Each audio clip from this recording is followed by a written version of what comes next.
Fala galera, tudo bem? Popularmente, a corrida é um esporte conhecido por ter um alto índice de lesões, por machucar muito. Isso leva muitas pessoas a nem considerarem começar a correr, ou então elas se sentem inseguras para de fato engajar em um treinamento para melhorar a própria performance. E é sobre isso que a gente vai discutir aqui nesse vídeo. Se correr realmente lesiona muito, por quê e como a gente faz para driblar um pouco esse fato. Bom, primeiro para a gente afirmar que corrida lesiona bastante, a gente tem que estar utilizando algum grau de comparação. A gente tem que estar comparando com alguma coisa. Porque, por exemplo, se você comparar correr com ficar deitado, correr vai lesionar muito mais. Mas e quando a gente compara com outras modalidades esportivas, com outros exercícios físicos? Será que realmente a corrida ela lesiona mais? Ela tem um alto grau de lesão? Então, para responder isso, eu vou comparar a prevalência de lesões em corrida com outras duas modalidades de exercícios físicos que são bem populares. Eu vou comparar a corrida com a musculação e com o CrossFit, para a gente de fato saber se corrida lesiona bastante. Quando a gente está falando da musculação, que é tida como um esporte super seguro, e de fato é uma modalidade que a gente tem muito controle de todas as variáveis e que a gente consegue individualizar muito bem cada tipo de estímulo, cada tipo de exercício para cada pessoa, para aquilo que a pessoa consegue exercer, a gente vai chegar num número de 2,4 a 3,3 lesões a cada 1.000 horas praticadas. O que isso quer dizer? Se você treinar, de fato, lá na academia, puxando peso 1.000 horas, você vai ter entre 2,3 a 3,3 lesões, né? Então, claro que isso é uma média, isso é um dado estatístico, então pode ser que você fique 1.000 horas e não tenha nenhuma lesão, e pode ser que você fique 10 horas e você tenha alguma lesão. Mas na média das pessoas, a cada 1.000 horas praticadas, a gente tem ali em torno de 3 lesões. Quando a gente está falando do CrossFit, esse número ele já aumenta bastante. O CrossFit ele vai apresentar de 0,2 a 18,9 lesões a cada 1.000 horas. E cerca de 35% das pessoas que praticam CrossFit já tiveram uma lesão. Esse é um número altíssimo, principalmente se a gente comparar com a musculação. Se a gente quiser entender um pouquinho melhor desse número, por que varia tanto, né, de 0,2 a 18,9 lesões a cada 1.000 horas, é porque vai variar muito também como cada pessoa pratica esse CrossFit, né? Se a pessoa está num nível mais recreativo, bem amador, ou se a pessoa já trabalha num nível competitivo, esse grau de lesões, essa quantidade de lesões tende a ser maior. Mas de qualquer maneira, 35% das pessoas que fazem CrossFit já tiveram ou vão ter uma lesão, e isso é um número bem expressivo. E aí, usando essas duas estatísticas na musculação e do CrossFit para ancorar a nossa análise sobre corrida, a gente pode sim chegar à conclusão que corrida é um esporte que lesiona muito. Isso porque a cada 1.000 horas de corrida é esperado que tenha em 7,7 a 17,8 lesões a cada 1.000 horas, o que é muita coisa. Bem acima, se a gente for pegar um número, a mediana dessa janela, né, bem acima do CrossFit. E se a gente está falando de prevalência, também comparando com o CrossFit, que era cerca de 35%, de 40% a 44% das pessoas que treinam corrida, dos corredores, vão ter alguma lesão. Então, beleza. Corrida machuca demais, eu não devo correr. É isso que você está me falando, Cari? De maneira nenhuma. Por quê?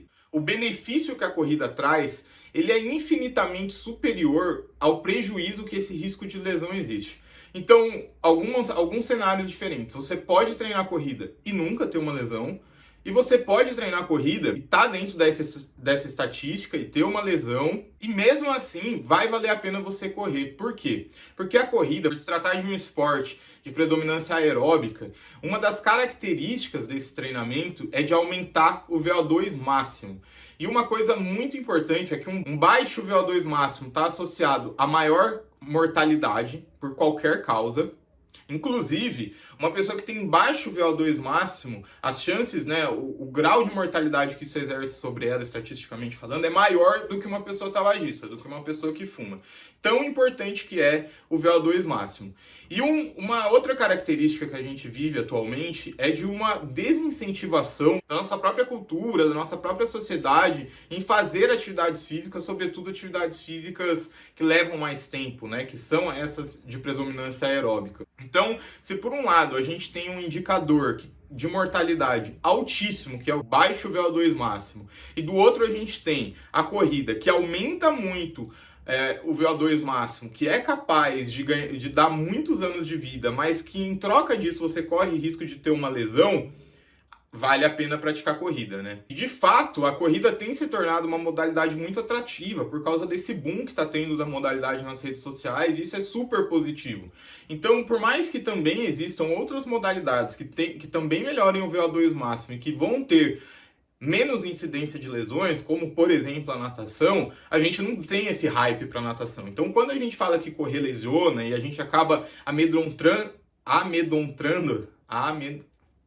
deixando as pessoas com medo de fazer essa prática, a gente está tirando delas uma opção de atividade física de pessoas que geralmente já não têm tanta opção. Então, o primeiro ponto que a gente precisa entender aqui, a primeira conclusão desse vídeo é: correr lesiona. Por causa disso eu não devo correr? De maneira nenhuma. Você deve correr, só que você deve correr de maneira adequada, de maneira a diminuir essa chance de se lesionar. E para diminuir essa chance de se lesionar, a gente precisa entender melhor quais são as lesões e o que levam a essas lesões. A maior parte das lesões da corrida, elas acontecem de maneira crônica. Então, por exemplo, diferente do futebol, que tem uma lesão clássica, possivelmente você já viu ou já ouviu falar, que é o rompimento do ligamento cruzado, que a pessoa sofre um trauma, sofre um choque e instantaneamente aquele tecido que não estava lesionado se lesiona.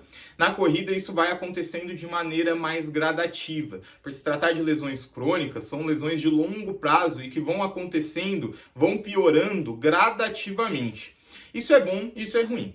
Isso é bom porque a gente consegue identificar isso e agir antes que se torne uma lesão de fato grave, que você precise parar de treinar, que você precise de um tratamento médico, mas isso é um problema porque é uma lesão que causa um leve incômodo. Não é aquela pancada que vai começar a doer, meu Deus, eu preciso parar.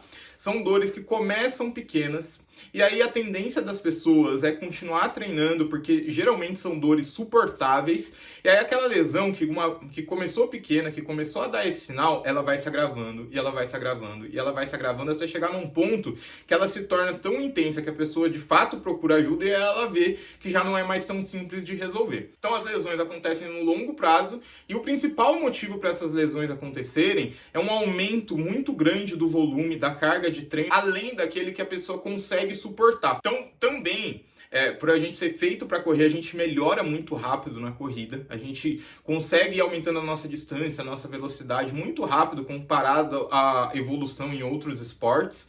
Isso faz com que muitas pessoas acabem se emocionando e colocam muito mais estresse do que elas estão preparadas para receber. Então a maior causa, né, de lesão, ela é ocasionada pelo overuse ou overtraining, que é um excesso de uso daquele mecanismo, daquela estrutura do corpo, que impossibilita que ela tenha tempo hábil para se recuperar e melhorar. Então você está sempre desgastando, sempre desgastando. Então a primeira coisa que a gente precisa fazer, a primeira conduta para se fazer para se prevenir lesões na corrida é respeitar a progressão de carga, o volume de treino e não ter pressa, devagar e sempre. A maior parte das lesões na corrida acontecem em joelho, tornozelo e perna. Então isso já nos dá uma dica do que a gente pode trabalhar para diminuir esse risco de lesões. Então trabalhar as musculaturas que estão relacionadas a essas regiões e vão amortecer o impacto exatamente nessas estruturas é altamente aconselhável. Então fortalecer quadríceps, posteriores de coxa, glúteos, os abdutores do quadril estão relacionados, né, uma fraqueza em abdutores do quadril, glúteo médio, mínimo, estão associados a um maior risco de lesão. Musculaturas panturrilha, tibial anterior, musculaturas ali da perna, que estão relacionadas também com o tornozelo e que de fato fazem o primeiro amortecimento na hora da pisada, são super importantes para evitar lesões. E aí, diferente do que a gente pensa, né? Isso já é algo que eu ouvi falar muitas vezes, que pessoas com sobrepeso ou com obesidade, elas não podem correr porque a corrida é muito mais lesivo para elas. E isso não poderia estar mais errado, né? Quando a gente vai ver a proporção de lesões para pessoas com sobrepeso e pessoas com peso dentro da normalidade, praticamente não existe diferença. Uma pequena mudança é no local que essas lesões acontecem, mas a pessoa que está com mau condicionamento, que está com sobrepeso, ela não corre mais risco de se lesionar do que uma pessoa com o IMC normal, por exemplo. Por outro lado, é esse tipo de atividade que gera um gasto calórico muito alto, que melhora o VO2, como eu já citei, são altamente recomendados para essas pessoas para justamente atuar na manutenção do peso, na redução da gordura e na melhora de condicionamento, que vai trazer mais qualidade de vida e mais longevidade para essas pessoas. E por quê? Né? Parece até óbvio que pessoas com mais sobrepeso, vão ter mais lesões na corrida. E lembra que eu falei que o maior motivo para as lesões na corrida é o aumento repentino de carga, é melhorar muito rápido, é ir além do que o nosso corpo é capaz? Essas pessoas que têm sobrepeso ou que têm um baixo condicionamento físico, é esperado que elas não consigam fazer essa progressão tão rápida quanto uma pessoa com peso dentro da normalidade. Isso faz com que, de maneira autorregulada, que de maneira automática, essas pessoas elas respeitem mais a progressão que as estruturas do corpo dela estão preparadas para receber. Agora, a pessoa que tem um peso mais baixo, que vai evoluir mais rápido e que vai se empolgar, essa sim corre mais risco de se lesionar. Se tem outra conclusão que eu posso dar nesse vídeo é que a corrida ela é absolutamente para todo mundo. Alguns grupos muito específicos não vão poder correr, sobretudo aquelas pessoas que têm problemas de densidade mineral óssea, e pessoas que já estão graves nesse quadro, né, que já tem uma osteopenia, uma osteoporose bem desenvolvida, essas sim podem ter problemas quando correr, porque justamente esse impacto ele pode causar algum tipo de fratura nos ossos. Agora, todas as outras condições de saúde, condições de aptidão física, são super bem-vindas na corrida, desde que respeite um planejamento individualizado, um planejamento que leve em consideração o seu nível de condicionamento atual, a sua rotina. Outras coisas que não são relacionadas à corrida também aumentam o grau de se lesionar, como por exemplo sono, humor, estresse, alimentação. Então, a corrida por si só, ela não lesiona. Um estilo de vida que não é saudável, que não está adequado, aliado a um treino mal executado, mal planejado, isso sim vai te lesionar com certeza. E aí, para finalizar, o maior fator de risco para lesão na corrida é você já ter tido uma lesão. Então, se você está começando a correr, se certifica de fazer o máximo para não ter nenhum tipo de lesão. Uma vez que você tem uma lesão, se torna muito mais provável que isso venha a acontecer novamente. Isso porque você vai gerando uma série de compensações, estruturas que já vão estar mais fragilizadas por causa dessa lesão anterior. Então, o primeiro ponto é luta para não se lesionar. Eventualmente, você vai se lesionar. E quando isso acontecer, você tem que fazer uma recuperação 100%. Nada de, eu acho que tá doendo só um pouquinho, vou correr. A recuperação tem que ser 100% para você não correr o risco de agravar a sua lesão ou de acabar criando uma outra lesão. É muito comum gerar um efeito bola de neve, que uma lesão vai aparecendo consecutivamente atrás da outra. Então, a resposta desse vídeo é: correr lesiona, mas nem por isso você deve deixar de correr. Você deve correr de maneira inteligente, sabendo que isso acontece. Para correr de maneira inteligente, eu recomendo que você se inscreva aqui no canal para você ter mais conhecimento sobre treinamento. Também me segue lá no Instagram. No Instagram eu posto conteúdo diário sobre corrida, desde entretenimento, algo mais leve, que é o que é a proposta da rede social, mas eu também trago muito conteúdo informativo de colocar em prática, de como fortalecer essas estruturas que eu acabei de citar, do que você precisa levar em consideração quando você estiver montando o seu treino. E também peço para que antes de você fechar esse vídeo, você deixe um comentário aqui me contando se você já se lesionou, como foi a sua lesão, quanto tempo você demorou para se recuperar, para a gente ver se faz sentido tudo isso que eu estou dizendo aqui.